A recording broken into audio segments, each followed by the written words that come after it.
এখন আমরা দশম শ্রেণীর কোষে দেখি 16 13 একের দাগের অঙ্কটি সলিউশন করব।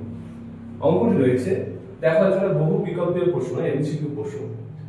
একটি লম্ববৃত্তাকার শঙ্কুর তির্যক উচ্চতা 15 সেমি এবং ভূমিতলের ব্যাসের দৈর্ঘ্য 16 সেমি হলে শঙ্কুটির পার্শ্বতলের ক্ষেত্রফল 60 পাই বর্গ সেমি।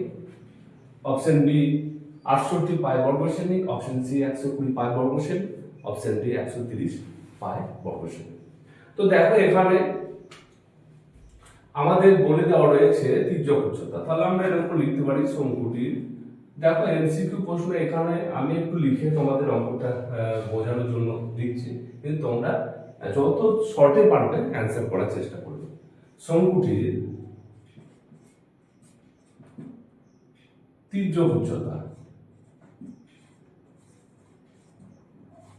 উচ্চতা এল সমান কত? 15 সেমি। আচ্ছা, শঙ্কুটির এবং ভূমিতলের ব্যাস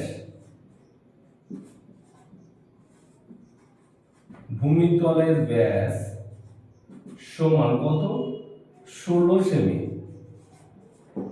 ব্যাস 16 সেমি, অতএব ব্যাসার্ধ সমান 16/2 সেমি সমান হচ্ছে 8 সেমি। তাহলে আমরা তির্যক উচ্চতা এবং ব্যাসার্ধ পেয়ে গেলাম। এবার অতএব শঙ্কুটির কি বলেছে? পার্শ্বতলের ক্ষেত্রফল। শঙ্কুটির